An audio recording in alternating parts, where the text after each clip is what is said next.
விமர்சித்த வேல்முருகனுடைய சில வார்த்தை பிரயோகங்கள் வந்து கண்டிக்கத்தக்கதாக நான் நினைக்கிறேன். அந்த பெற்றோர்களை விமர்சிக்கிறாங்க. அதாவது குழந்தைகளை விமர்சிக்கலாம், ஒரு அறிவுறுத்தல் மாதிரி சொல்லலாம். விஜயை நீங்கள் விமர்சிக்கலாம், ஏன்னா அவர் அரசியல்வாதி ஆகிவிட்டார். ஆனால் பெண் குழந்தைகளை பெற்றெடுத்த பெற்றோர்களை குறித்து அவர் தகாத வார்த்தைகள் சொன்னது வந்து. ஆனால் நீங்கள் சட்டப்பேரவையில் வேல்முருகன் மட்டும் தான் அந்த அவரோட கட்சி சார்ந்தவர். வேல்முருகன் தான் அந்த கட்சியினோட தலைவர். அவர் மீது கூட்டணி கட்சிகள் எப்படி நடவடிக்கை எடுக்க முடியும்? அந்த கட்சி சார்ந்தவர்கள் நடவடிக்கை எடுக்கணும். ஆனால் அந்த கட்சிக்கு அவரே தலைவர். ஆனால் மக்கள் இதையெல்லாம் பார்த்து கொண்டு அவருக்கு தக்க பதிலடி கொடுப்பார்கள். யார் கண்டாங்க தேர்தல் கூட்டணி சமயத்தில் அவங்க தன்னுடைய கோபத்தை வெளிப்படுத்தக்கூடும். அவருக்கு ஒரு இடமும் கிடையாது, உங்களுக்கு ஒரு தொகுதி கூட ஒதுக்க மாட்டோம் என்று சொன்னாலும் சொல்லுவார். ஏற்கனவே வேல்முருகன் திமுக அரசாங்கத்தை விமர்சித்து நேர்காணல்லாம் கொடுத்துருக்கார். அந்த மனக்காயம் இருக்கத்தான் செய்யும். சிகே விடுதலை சிறுத்தை கட்சிகள் திமுக கூட்டணியில் நீடிப்பதற்கு கூட ஒரே காரணம், வேறு வழி இல்லை, பச்சையாக சொல்லப்போனால் போக்கிடம் இல்லை என்கிற வார்த்தையை பயன்படுத்தலாம். அது எப்போது இதெல்லாம் இதுக்கான முடிவு வரும் அப்படின்னா, மனசு விரும்பி அதிமுகவுக்கு ஆதரவாக பாஜக தொண்டர்களோ, பாஜகவுக்கு ஆதரவாக அதிமுக தொண்டர்களோ களப்பணி ஆற்றாமல் இருப்பதற்கு இப்படியெல்லாம் சொல்லி பார்க்கலான்னு முயற்சி பண்ணுறாரு. அப்படிதான் நம்ம புரிஞ்சுக்கணும். எதிர்கட்சிகளை சலசலப்பு ஏற்படுத்தி சந்தேகத்தை ஏற்படுத்துங்க.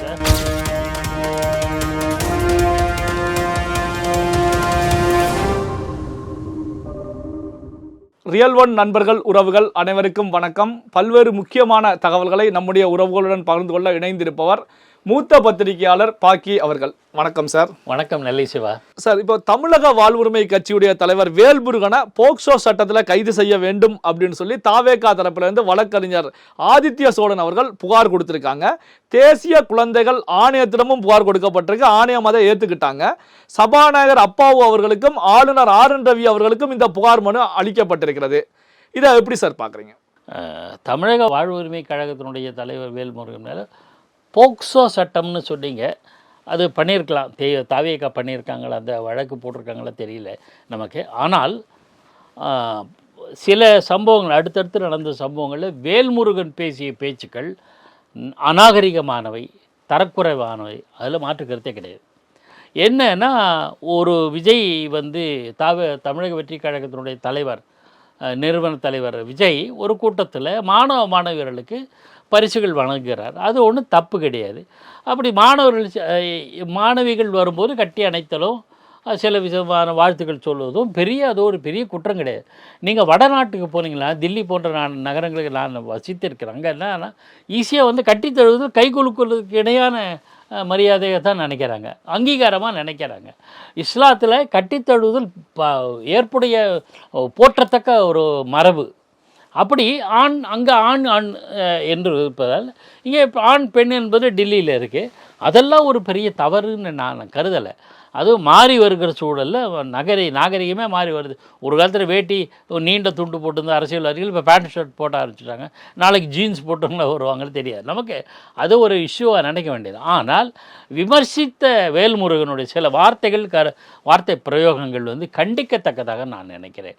அந்த பெற்றோர்களை விமர்சிக்கிறாங்க. அதாவது குழந்தைகளை விமர்சிக்கலாம், ஒரு அறிவுறுத்தல் மாதிரி சொல்லலாம். விஜயை நீங்கள் விமர்சிக்கலாம், ஏன்னா அவர் அரசியல்வாதி ஆகிவிட்டார்.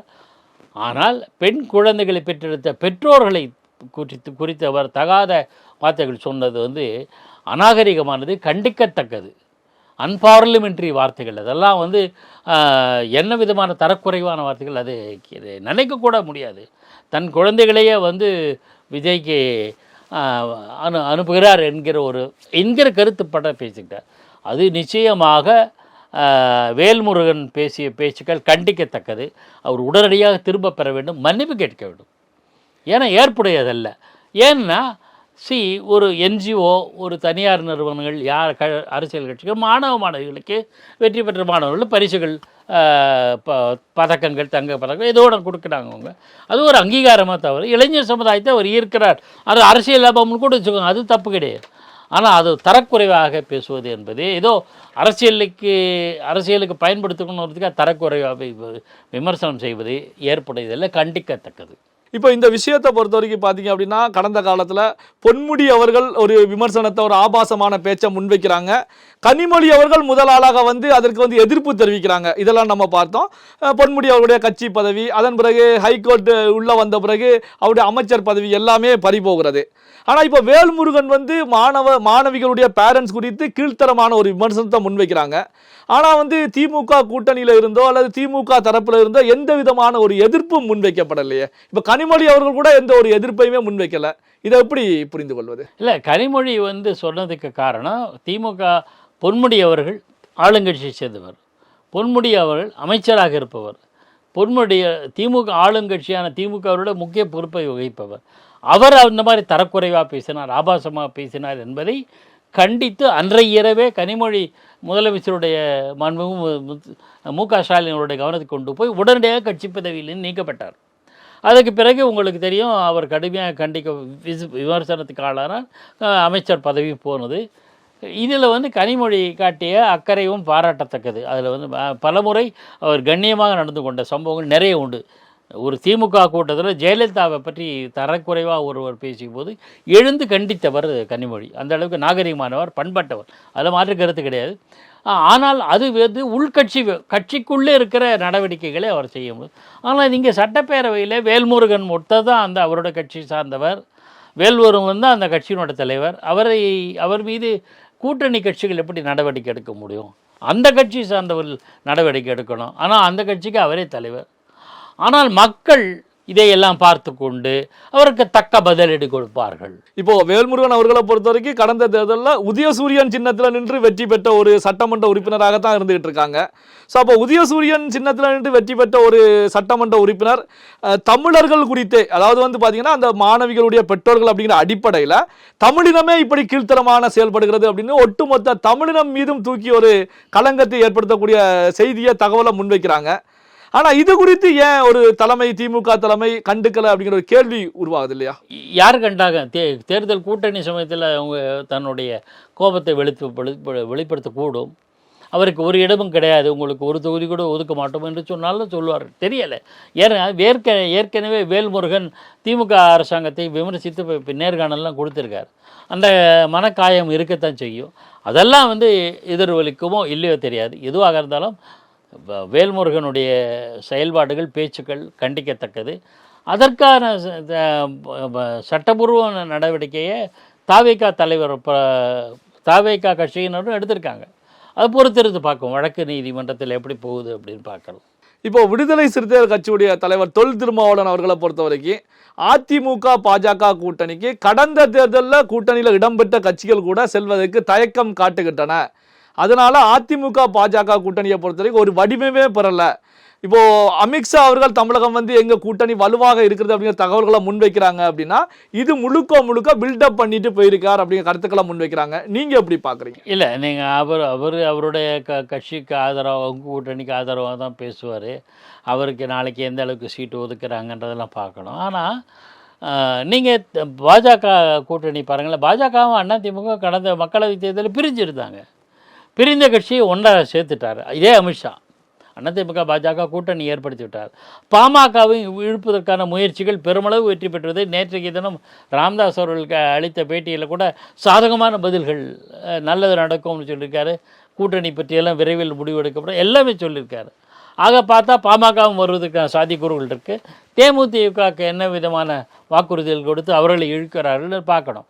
ஆக இதெல்லாம் ஒன்று பெரிய கூட்டணியை கட்டமைப்பது என்பதும் கூட்டணியில் பகித்து கொள்வது என்பது அரசியலில் புதுசு ஒன்றும் கிடையாது. அவருக்கு விசிகே விடுதலை சிறுத்தை கட்சிகள் திமுக கூட்டணியில் நீடிப்பதற்கு கூட ஒரே காரணம், வேறு வழி இல்லை, பச்சையாக சொல்லப்போனால் போக்கிடமில்லை என்கிற வார்த்தையை பயன்படுத்தலாம்.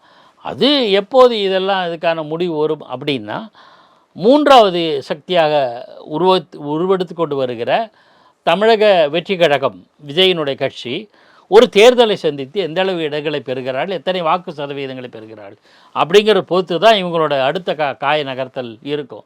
அப்போ தெரியும். அப்போது ஒரு வேளை தாவேக்கா கணிசமான இடங்களை பெற்றுச்சுன்னு வச்சுங்களேன், திமுக கூட்டணியில் வெளியில் அந்த பக்கம் போயிடலாமான்னு முடிவெடுக்கக்கூடியவர்கள் இந்திய கம்யூனிஸ்ட், மார்க்சிஸ்ட் கட்சி, காங்கிரஸ், மதிமுக, விடுதலை சிறுத்தைகள். மாற்று கருத்து கிடையாது.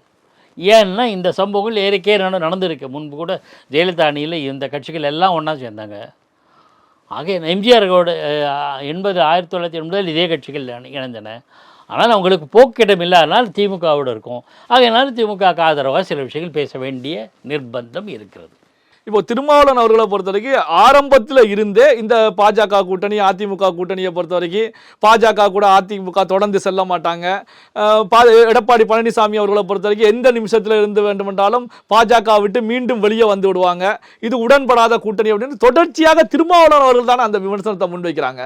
என்ன காரணத்துக்காக இப்படியான ஒரு விமர்சனத்தை திருமாவளவன் தொடர்ந்து முன் வச்சுக்கிட்டு இருக்காங்க? அதாவது அந்த கூட்டணியோட உள்ள ஒரு சந்தேகத்தை ஏற்படுத்துவோமோ, 2 பேரும் ஒன்றா சேர்ந்துட்டாங்கன்னா அவங்க ஏதோ பரஸ்பரம் சந்தேகிச்சாங்கன்னா அது நாளைக்கு மீண்டும் விரிசலுக்கு வழிவகுக்கும். அதுக்கு முன்னாடி தேர்தலில் மனமும் வேலை செய்ய மாட்டாங்க. மனசு விரும்பி அதிமுகவுக்கு ஆதரவாக பாஜக தொண்டர்களோ, பாஜகவுக்கு ஆதரவாக அதிமுக தொண்டர்களோ களப்பணி ஆற்றாமல் இருப்பதற்கு இப்படியெல்லாம் சொல்லி பார்க்கலான்னு முயற்சி பண்ணுறாரு. அப்படி தான் நம்ம புரிஞ்சுக்கணும். எதிர்கட்சிகளை சலசலப்பு ஏற்படுத்தி சந்தேகத்தை ஏற்படுத்துக்க முயற்சி அப்படின்னு பார்க்கலாம். இப்போ அதிமுக பாஜக கூட்டணியை பொறுத்த வரைக்கும் பாஜக தலைமை சொல்வது போல இப்போ பார்த்தீங்கன்னா தமிழ்நாட்டில் இருக்கக்கூடிய தலைவர் நயினா நாகேந்திரன் அவர்கள் கூட எங்களுடைய கட்சியை பொறுத்த வரைக்கும் வலுப்பெற்று கொண்டிருக்கிறது அப்படிங்கிற கருத்துக்களை முன்வைக்கிறாங்க. எல் முருகன் அவர்கள் கூட பார்த்தீங்க அப்படின்னா இன்னும் 3 மாத காலத்திற்குள் செப்டம்பர் மாதத்துக்குள் எங்களுடைய அலையன்ஸை பொறுத்த வரைக்கும் மிகப்பெரிய ஒரு அலையன்ஸாக உருவாகும் அப்படிங்கிற கருத்துக்களை முன்வைக்கிறாங்க. உங்களுடைய பார்வையில் அதிமுக பாஜக கூட்டணி மேலும் ஒரு வலுவடைவதற்கான ஒரு சூழல் இருக்கிறதா சார்? இன்னும் சில கட்சிகள் அதில் இடம்பெறுவதற்கான சாத்தியக்கூறுகள் இருப்பதாகத்தான் நான் நம்புகிறேன். ஏன்னா அதுக்கான முயற்சிகளை அதிமுகவோட பாஜக தொடங்கிட்டாங்க. பாஜக தொடங்கினதோட விளைவு தான் அமித்ஷா அடிக்கடி சென்னைக்கு வர்றார். அது கூட்டணியில் மற்ற கட்சிகளை இடம்பெற செல்வதற்கான வெற்றி, அதற்கான வழிமுறை என்று நான் கருதுகிறேன். தேர்தல் விஷயம் வேறு.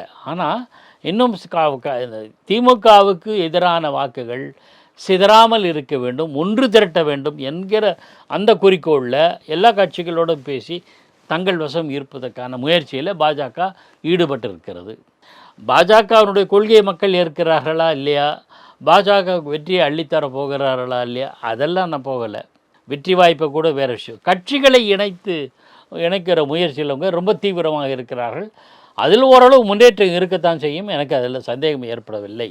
இப்போ பார்த்தீங்கன்னா தமிழக முதலமைச்சர் ஸ்டாலின் அவர்கள் டெல்லி சென்று வந்த பிறகு பார்த்தீங்கன்னா தமிழகத்தில் பாஜகவுக்கான எதிர்ப்பு கொஞ்சம் குறைந்து விட்டது அப்படிங்கிற கருத்துக்கள் தான் முன்வைக்கப்பட்டது. இப்போ அமித்ஷா அவர்கள் மதுரையில் நிர்வாகிகள் கூட்டத்தை நடத்தி இருக்காங்க. ஆனால் திமுகவிலேருந்து ஆராசா மட்டும்தான் அதற்கு பதில் கொடுத்திருக்காரே தவிர திமுக தரப்புலேருந்து எந்த அமைச்சர்களோ முக்கியமான சீனியர் தலைவர்களோ முதலமைச்சரோ உதயநிதி ஸ்டாலின் அவர்களோ வாய் திறக்கலை. இதை எப்படி புரிஞ்சுக்கிறது சார்? இல்லை, உதயநிதி போன்ற தலைவர்கள் வாய் திறக்கலைங்கிறது உண்மைதான். ஆனால் கீழடி தொடர்பாக மத்திய அமைச்சர் ஜல்ஜீவன் அமைச்சர் கஜேந்திர ஷெகாவத் அவர் பேசியதை கடுமையாக கண்டித்து தங்கம் தெரசு மாநில அமைச்சர் நிதி அமைச்சர் கடுமையாக கண்டித்து அறிக்கை விட்டிருக்கார். எனக்கு தங்கம் தெரசுடைய அறிக்கை என்னை கவர்ந்திருக்கிறது. படிப்படியாக அவர்கள் இது கீழடிக்கு ஒவ்வொரு கட்டத்திலும் அதை முன்னேற்ற விடாமல் முன்னேற்றத்தை தடுப்பதற்கான எல்லா முயற்சியும் பாஜக இறங்குது அப்படின்னு ரொம்ப கேட்டகரிகள் அழகாக சொல்லியிருக்கார். அவங்க பாஜக தலைவர்கள் பேசுகிறது ரொம்ப அபத்தமாக தான் இருக்குது. இன்னும் ப்ரூவ் ஆகலை, எதுவும் நிரூபிக்கப்படலைன்னு. நிரூபிக்கப்பட்டதா இல்லையா என்பது சொல்வதுக்கு அவர்கள் யார்? அதுக்கான வல்லுநர்கள் இருக்காங்க, தொல்லியல் துறையினர் இருக்குது, உலகளாவிய நடுநிலையான பார்வையோடு இருக்க தொல்லியல் நிபுணர்கள் இருக்காங்க. எனக்கு மத்திய அமைச்சரோட பேச்சு ஏற்புடையதாக இல்லை. அதுக்கு பதிலடி கொடுத்துருக்காங்க. நான் எது சொல்ல வரேன்னா, மத்திய அமைச்சர்கள் யார் எது பேசுனாலும் மாநிலத்தில் உடனுக்குடன் ரியாக்ட் ஆகிறாங்க. ஆனால் உதயநிதி ஸ்டாலின் போன்றவர்கள் இன்னும் அந்த அளவுக்கு தீவிரம் காட்டவில்லை. அப்படி தான் நான் பார்க்கிறேன். பல்வேறு முக்கியமான தகவல்கள், செய்திகளை நம்முடைய உறவுகளுடன் பகிர்ந்து கொண்டதற்கு நன்றி சார். ரியல் ஒன் அலைவரிசைக்கு நெஞ்சார்ந்த நன்றி.